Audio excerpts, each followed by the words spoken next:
Welcome to Healing Body, Mind, and Soul, empowering self-care, self-healing, and self-mastery for a better world. Here's your host, Aeriol Ascher.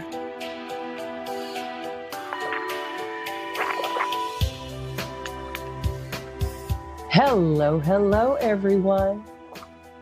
Thanks for dropping in. This is Healing Body, Mind, and Soul, and I'm your host, Aeriol Ascher.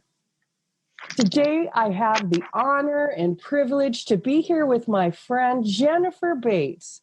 Now, I am so excited to have this interview today because not only is Jennifer a wonderful artist, and she'll tell you a little bit about how she works with animal spirits, but also she is going to be one of the co-authors in our fabulous anthology, Empowered Self-Care, Healing Body, Mind, and Soul for a Better World.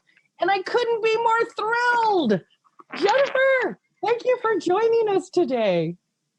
Thank you. I'm excited to be here. Great. I would love for you to share with our listeners a little bit about your story. Tell us about your work and how you got started in it all. Sure. So my story started, I would say, about 2015 when I was working in the corporate world and trying to raise kids. And I have two beautiful kids, a son and a daughter. And I was just in survival mode for so long. And one day it just clicked. I have to do something. So one day I decided to quit my job working in the state judiciary, which I actually really enjoyed, but I was missing out on my kid moments. And for me, it was a time where I quit a job, and then I had some relationship difficulties, and I found myself at a crossroads of where do I go? Where do I find meaning in life? And the world of spirit animals actually popped into my life. Basically, I turned to art therapy, my own art therapy, where I actually went to school. If you backtrack me here, I went to school for fine arts and illustration before I got into my desk job. And I ended up quitting that job after 10 years, finding myself going, what is going on? And with a diagnosis with depression and postpartum still being part of my life, I turned to art again after a decade of not doing any art. And of course, when I turned back to art, the first thing I did was a mandala. So a mandala is basically one of those intricate designs, if you're not sure what that is, of patterns, like a circle that goes in a pattern for those who are not familiar with that type of artwork. And I would do these beautiful circle designs, sacred geometry, it's called. And my first one, a hummingbird popped into it. Intuitively, I would do these artworks and I would just let go and do active meditations. And active meditations, really a meditation that you're aware, but you're not. You kind of zone out. And my hummingbird came in and I was like, what is going on? Because I would try to draw other animals and it wouldn't stick. I would erase it. And then the hummingbird kept really loud coming through my clair senses. And ever since, I've been drawing totems and power animals. And just to backtrack, a hummingbird, my first experience and taste of spirit animals, is all about joy and sweetness of life. So for me, it was a great experience to go, why am I drawing these animals? Intuitively, I was always an intuitive artist where I would draw realistic items, but they would pop up. I would only draw what I felt called to in my heart. And ever since, wherever my crossroads were in my life, an animal would pop up through these really neat designs.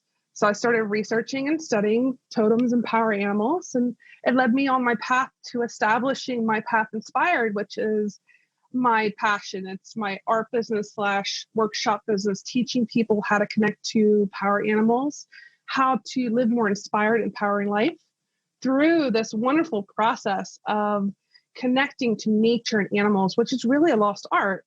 So I'm so privileged to take a time in my life where I was finding what is going on and actually finding meaning through it, through my own self-healing, helping heal others through teaching about the animals. Because I went through a crash course in so many different mentors and coaches with different animals, including I mentored with Mr. Stephen Farmer, which is an awesome author, by the way, too, that did the Spirit Animal book.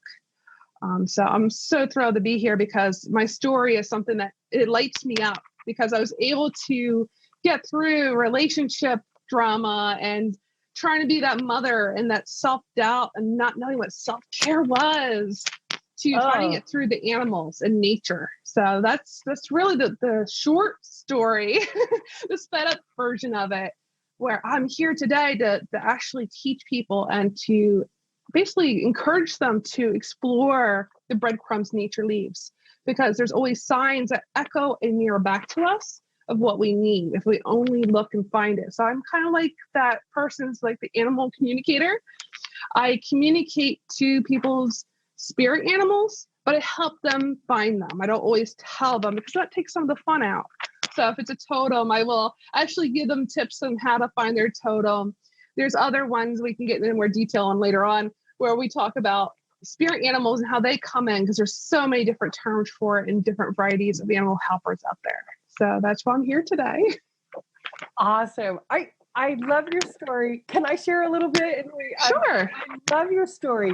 I am blown away. I didn't know this part of your story, that the first symbol was the hummingbird.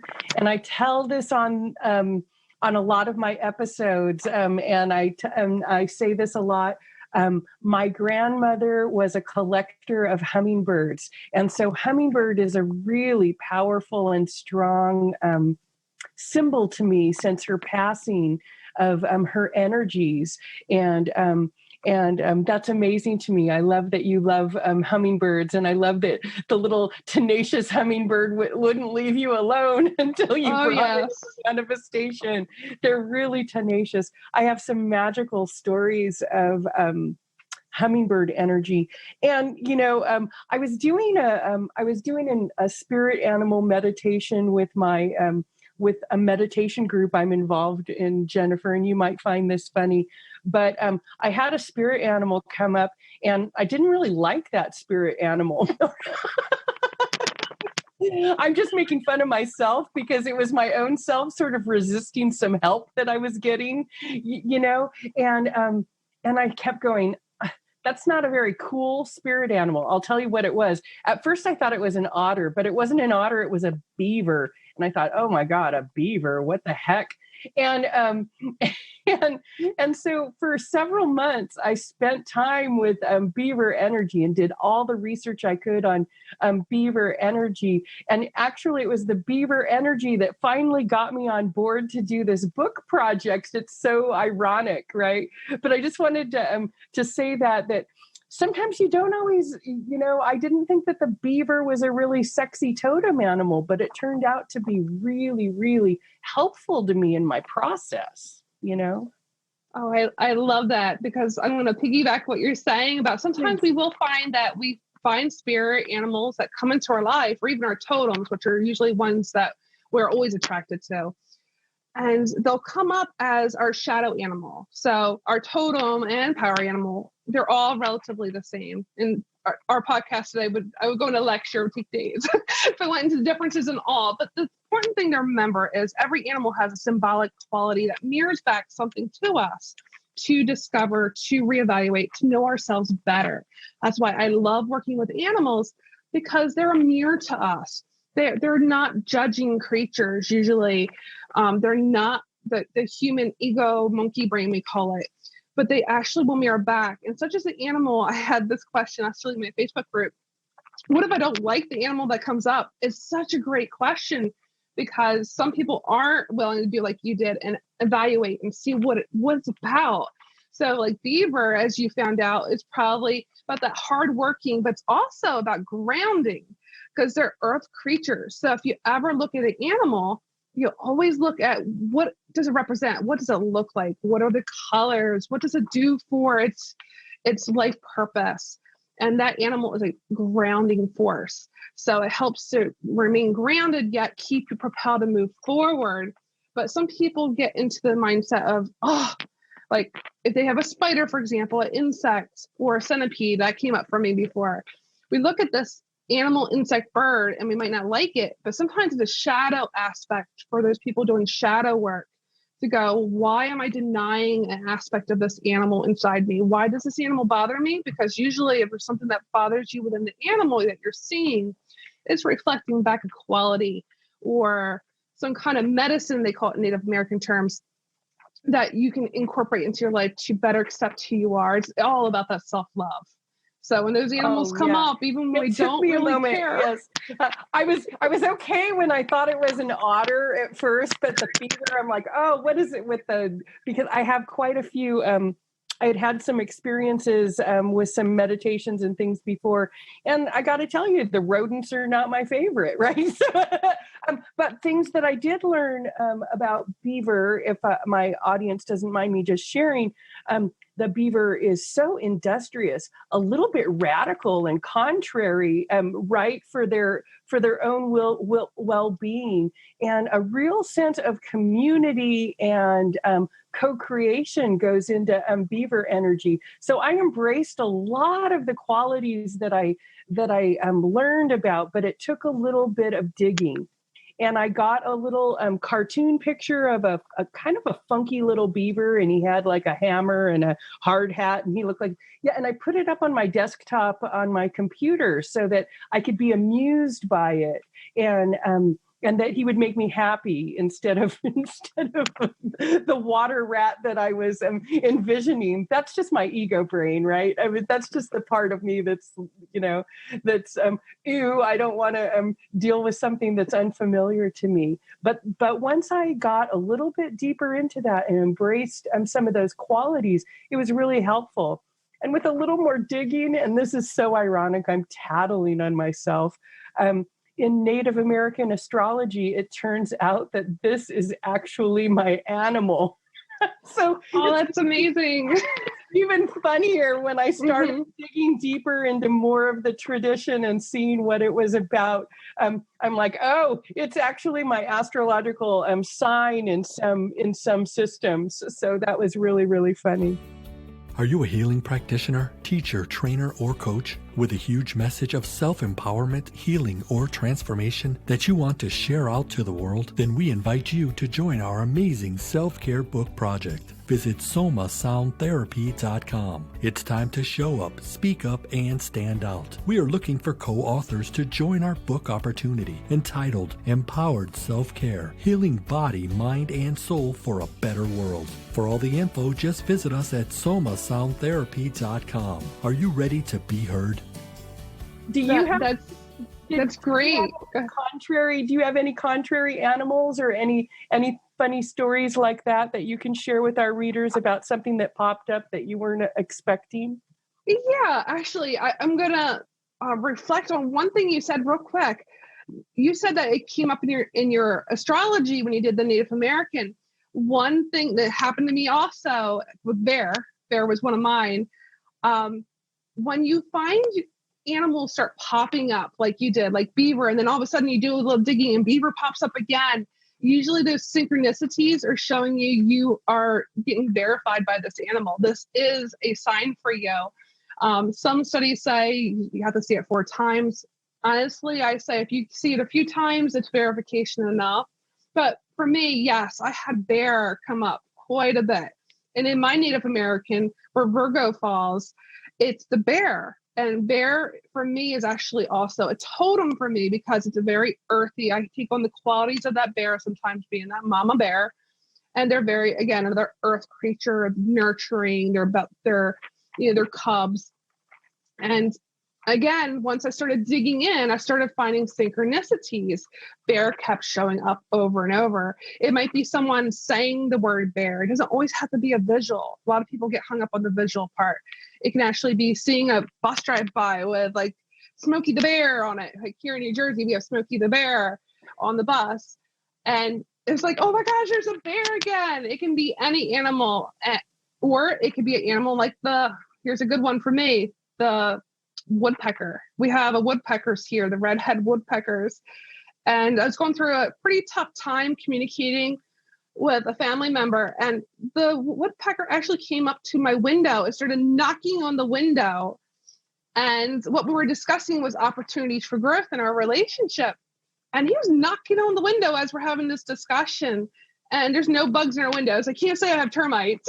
He's trying to get the bugs. And he was literally knocking on the window. And then later that week, I had confirmation again, a magazine. Who do I see first in my magazine? There's that woodpecker. So again, those animals, if you only pay attention, that's what I teach people, is to actually look for nature, look for those signs. It can be something heard, something seen. Look at your senses. And usually you get confirmation once you start seeing these animals start giving you those little energetic vibrations into those symbols that come through.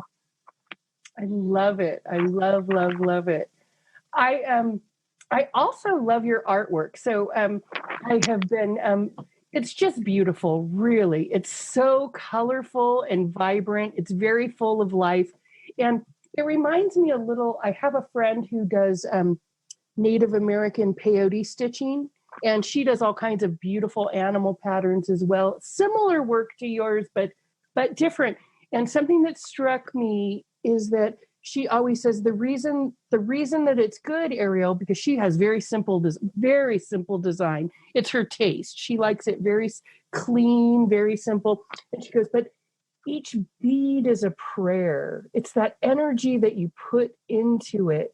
And I would love for you, if you could just take a moment, tell us a little bit about your process. And I know you make jewelry, and you've also got some other things that you do. But what do you do with these animals? Tell us about your actual work. That's a great question. And I love that story. And my process is similar. Mine are more detailed. My paintings will take anywhere from 30 to 40 hours on a 10 by 10 inch canvas. So mine is pointillism, or the dot. It's like you're stippling. Oh. So I will actually do the mandala first, the circle design with all the intricate designs to it. And I think about the colors that needs to go in. So I work on thinking about what chakra energy to bring in. That's your energy centers that have colors. And I think about what energy, what types of shapes, sacred geometry I should put into this. So there's a lot of layers of symbolism in my artwork. So that's the process.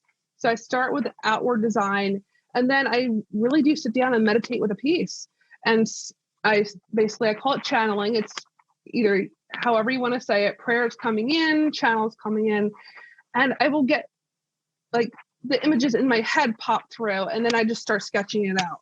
That's when I start doing the dots. So it really is, I call it a collaboration with my spirit team. I love saying this because I'm not doing this alone. I know I'm not, but they are using my talents and my art ability to create these wonderful pieces. So I love that I'm able to work with my guides and animal helpers that come in. I always kid, I'm like, they're getting in line. Here's the next animal popping up because here's tiger and here comes another animal, because those animals just start popping into my artwork. Do you have to tell them one at a time? Hey guys, take a number. Sometimes I get overwhelmed. They're in line.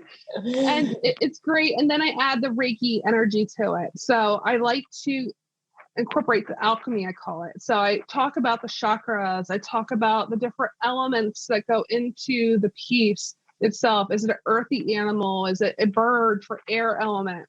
Because what's going to happen is once I get done doing this one series with my totem animals, I'm hoping to make a wisdom card deck. I'm not actually hoping I will.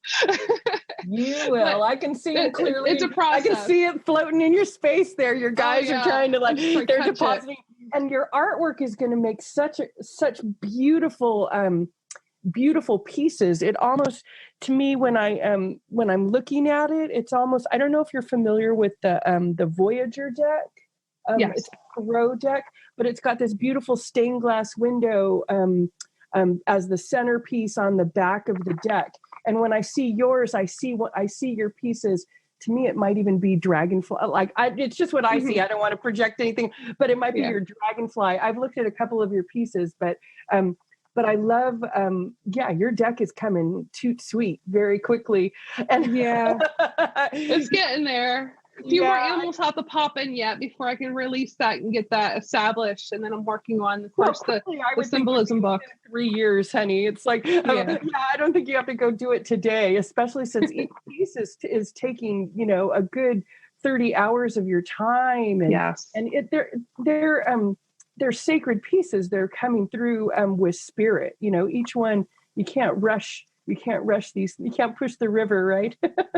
Definitely not. That's what my beaver taught me anyway. Anyway, what else can you share with our listeners about your process? Do you have anything coming up? Any classes? Anything that's going on in your neck of the woods? Yeah, so basically right now, of course, I'm working on my section for our collaboration for the book. I'm so excited for our self-care. I'm excited. And that's dear and near to my heart, obviously. But in addition to that, I am working on, here in New Jersey, I'm already starting to book workshops. I have one booked for September. I'm booking them out towards the fall to give me time. So I like to have my different seasons to develop. Winter, I go inward. I follow the flow of the seasons.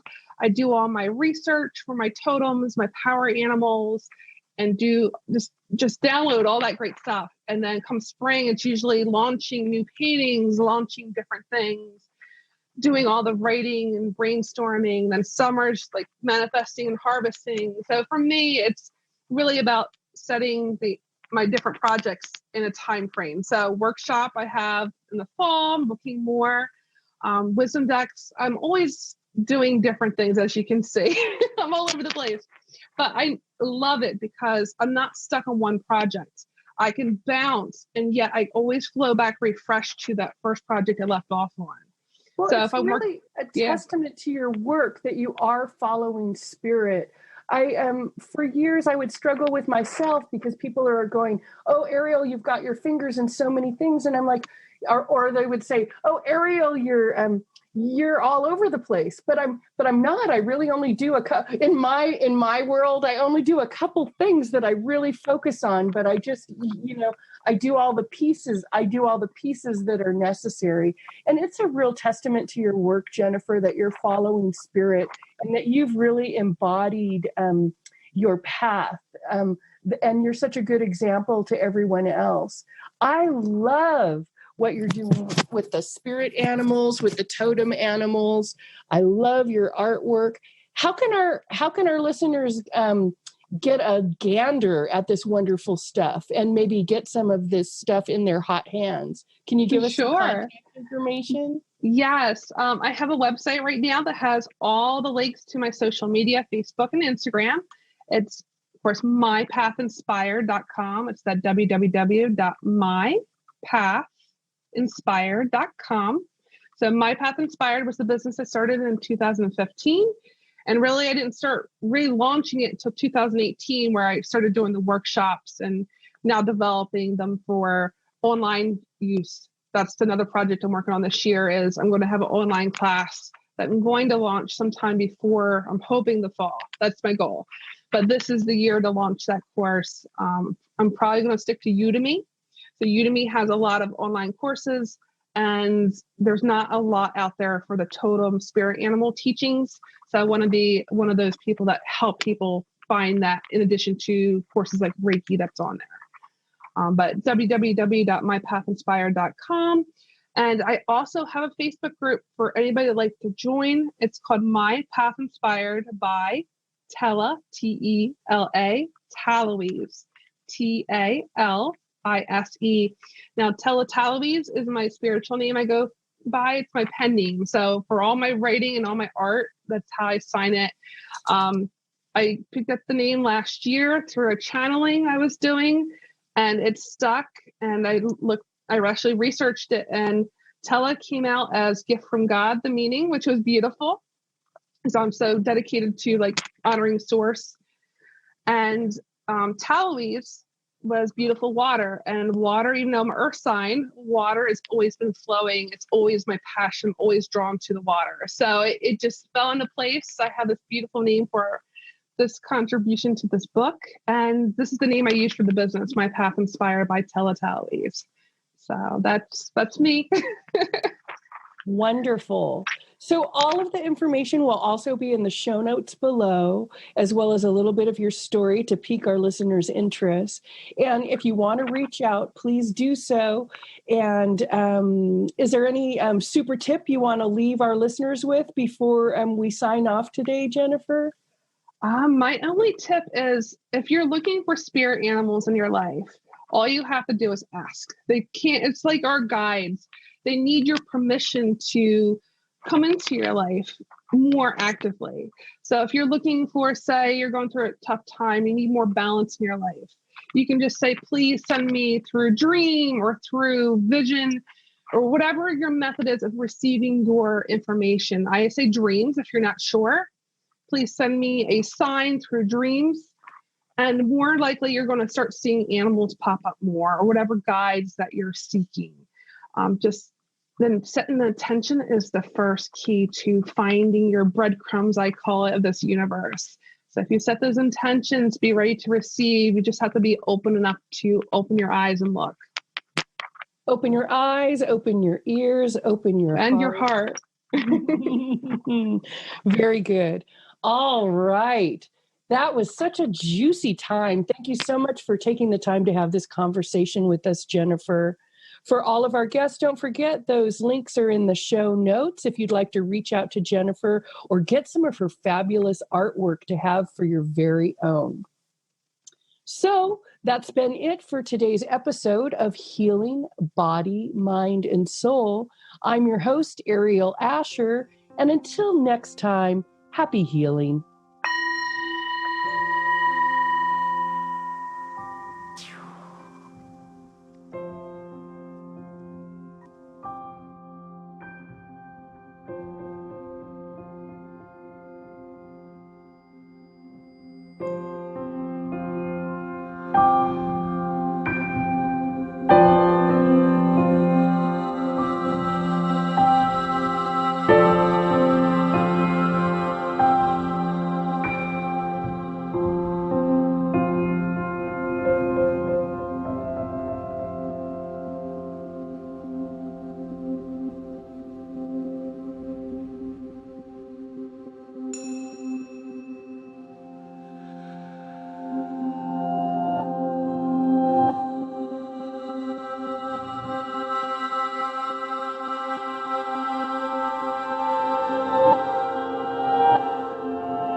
Thanks for joining us for the Healing Body, Mind, and Soul podcast with your host, Aeriol Ascher. Today's program has been brought to you by Soma Sound Therapy and the Healing Body, Mind, and Soul Network.